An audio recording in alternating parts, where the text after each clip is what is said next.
Airlines industry इस समय बड़ी गड़बड़ शड़बड़ चल रही है, लेकिन झुनझुनवाला ने, वो भी इंडिया का एक वॉरेन बफेट टाइप का आदमी है, 7 या 8 हज़ार करोड़ रुपए लगाए हैं उसने एयरलाइंस कंपनी में। क्यों?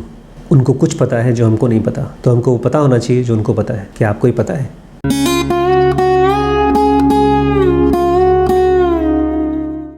नमस्कार दोस्तों। इन्वेस्ट करना क्या होता है? इन्वेस्ट शब्द क्या होता है? बड़ा नॉन स्पिरिचुअल शब्द है ये, एंटी भगवत गीता शब्द है ये। कैसे? किसी चीज में कुछ देना जिससे कि हमको रिटर्न्स का अच्छा करना। हम किसी चीज़ में अपना पैसा टाइम कुछ लगाएं ताकि उसका अच्छा रिजल्ट आए। तो ये एंटी भगवत गीता कैसे हुआ? ये फल की चिंता करना।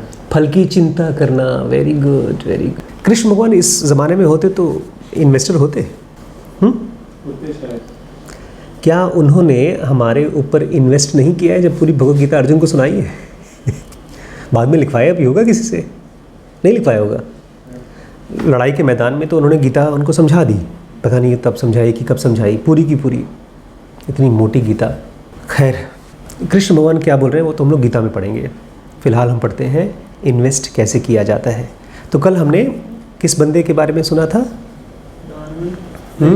मोहनीश पबराई नाम है इनका। तो कल मोहनीश पबराई ने लास्ट क्या बताया था बच्चों को? कैसे वो अमीर बना। बच्चों ने पूछा था उनसे, आप इतने अमीर कैसे बने? तो उनको क्या? हाँ, उसने कहा था मैंने कंपाउंडिंग सीखा और मैंने $4,800 अपनी बेटी का 60 साल के लिए लगा दिया फंड, तो बन जाएगा $21 मिलियन। $21 मिलियन कितना होता है? मैंने इनसे पूछा था सुबह, तो आपने कितना बताया था? $21 मिलियन। फाइनली कितना रुपीस होता है? $21 मिलियन रुपीस इंटू 70 करना होगा। एक अंदाज़ा लगाइए। 21 मिलियन मतलब 2 करोड़ 10 लाख 20 करोड़। 20 करोड़ फाइनल लॉक कर दिया जाए। जी बता रहे हैं। अभी दोस्तों इन्होंने कहा था 20 करोड़, कहा था ना? आप गवाह है ना? कहा था ना इन्होंने? 147 करोड़। हाँ, अच्छा, मैं 20 करोड़ बोलकर बाकी आपसे लेने वाला था।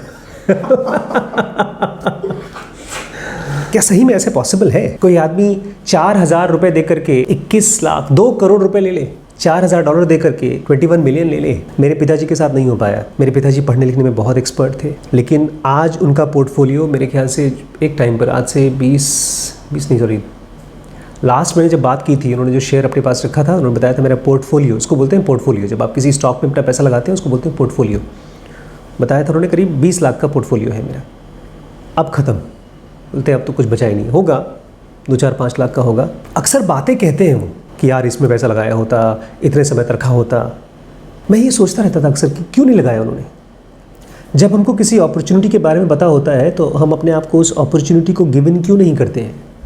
मान लीजिए मैंने आपसे कहा इस बंदे को चिपक के रखो, इसके साथ रहो, या ये किताब ज़रूर पढ़ना, या ये वीडियो ज़रूर देखना। जैसे ज़नुगा की बात चल रही थी, आपको पता है ज़नुगा बहुत पावरफुल है। मैंने कहा वजन कम करने के लिए ज़नुगा पढ़ना चाहिए, तो भी भूल जाएगा वो। क्यों भूल जाता है? जैसे पिताजी के साथ हुआ। आज मेरी मम्मी बोल रही थी उनकी ज़मीन है, एक मेन रोड पे ज़मीन है, उस पर चाचा का पूरी नज़र गड़ी है। बोले तो मुझे दे दो, सस्ते में दे दो, और गांव की भी एक ज़मीन है उसको भी मुझे दे दो। बोलती मैंने बोल दिया है, सब मुन्ना देखभाल कर रहा है, मैं कुछ नहीं कर रही हूँ। उम्र भी हो चुकी है अब तो जब हमको पता होता है किसी जगह पर बहुत बड़ी अपॉर्चुनिटी है तो भी हम वहाँ क्यों नहीं घुसते हैं? कोई गेस? डर लगता है, अपना जो जिस स्टेट में है उसको चेंज नहीं करना चाहते, आलस होता है। हाँ, आलस होता है। मेरा मानना कुछ और है। मुझे लगता है जो हमको पता है ठीक से नहीं पता, अंदर अंदर से विश्वास नहीं है। ये आदमी मेरी पिताजी की उम्र का है। देखिए, मोहनीश पबराई बच्चों से पूछ रहे थे ना वॉरेन बफेट के बारे में सुना है? बच्चों ने क्या कहा था? नहीं जानते।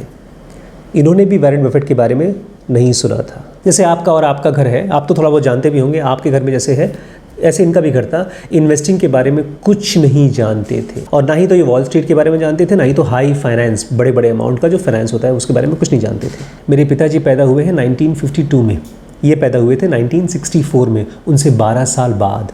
बम्बई में रहते थे, छोटा सा घर था किराए का। उस ज़माने में चॉल बोला करते थे।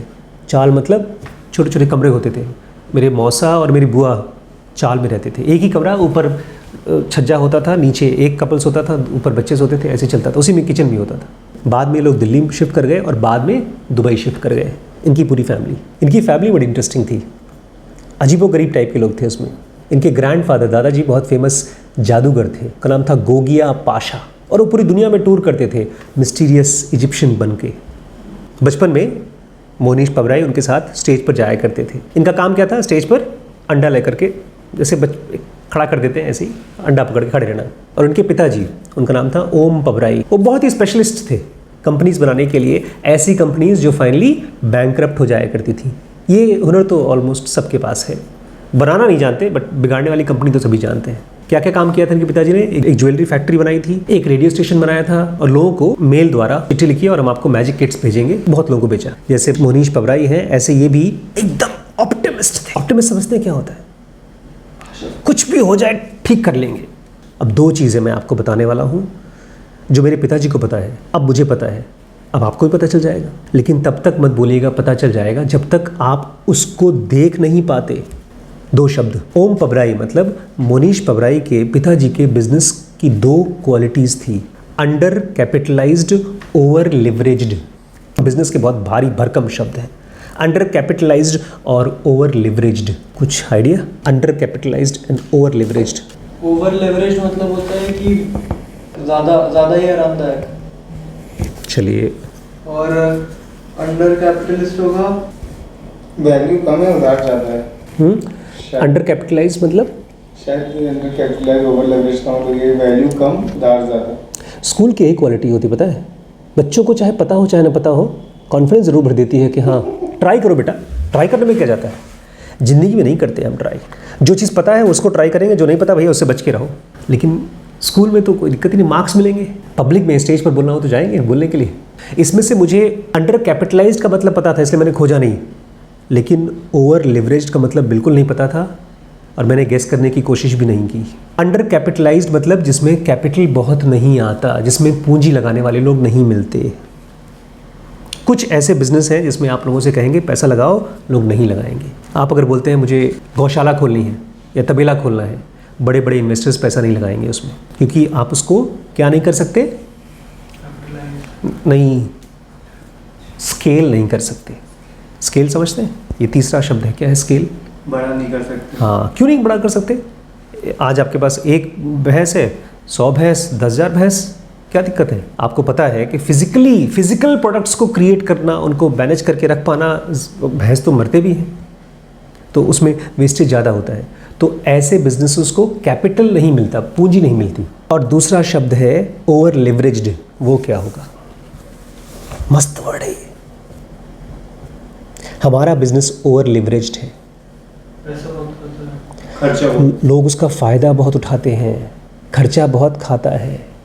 ओवर लिवरेज्ड, दोनों शब्द मैं चाहता था कि आप लोग उसको दिमाग में लगा लें। अपना टाइम वहाँ इन्वेस्ट करिएगा जहाँ पर ओवर कैपिटलाइज्ड हो और अंडर लिवरेज्ड हो। पबराई बोलते हैं बचपन से ही मैंने अपने माँ बाप को सब कुछ खत्म लुटते हुए देखा है, और एक बार नहीं बहुत बार। और जब ये कहते हैं ना कि सब कुछ लुट गया, इसका मतलब सब कुछ लुट गया कि कल खाने का पैसा भी नहीं। ऐसी हालत मैंने बहुत बार देखी अपने घर में। पबराई कहते हैं बड़ी कमाल की चीज़, हर किसी के फैमिली में ऐसी चीज़ें होती हैं। मैं 2-3 फैमिलीज़ को जानता हूँ जिनकी फैमिली ऐसी हालत में पहुँच चुकी थी और उस फैमिली ने कभी भी अमीर बनने की कोशिश नहीं की, क्योंकि उस चीज़ से बहुत झटका लगा। जैसे कहते हैं दूध का जला क्या फूंक के पीता है? नहीं पता। दूध का जला छाछ भी फूंक के पीता है, लस्सी भी फूंक के पीता है, कहीं जल न जाए। लेकिन कहते हैं मेरे पिताजी की मेरी फैमिली की एक हैबिट देखी मैंने कि बहुत बार बैंकरप्ट हुए लेकिन इससे उनको बहुत फ़र्क नहीं पड़ा। ये चीज़ बड़ी खास थी। जिसको ऐसा आदत पड़ जाए, आपको पढ़ने में नहीं, किसी भी चीज़ में ये एटीट्यूड आना चाहिए कि ठीक है एक बार नहीं 100 बार फेल हो गए बट उससे फ़र्क ना पड़े। यही तो कृष्ण कह रहे थे गीता में ना कि हार और जीत को एक समान ट्रीट करो। और यही कहते हैं मेरी ज़िंदगी का सबसे बड़ा लेसन था कि प्रॉब्लम कितनी भी बड़ी आए उससे रैटल मत हो, उससे परेशान ना हो।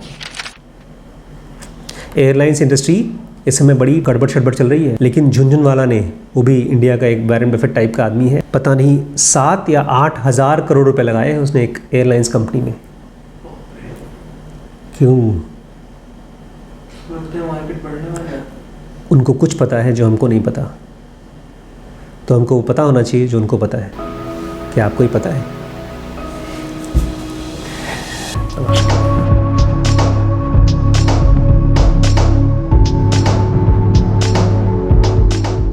स्पिरिचुअलिटी के लिए ज़ेनोगा बेसिक एडवांस कोर्स, बिजनेस के लिए WBX, डिसीजन मेकिंग के लिए BDM, रिलेशनशिप के लिए लिमिटलेस, ब्रह्मचर्य के लिए SPMT है और पेरेंटिंग का जो कोर्स है उसका नाम है SPPT।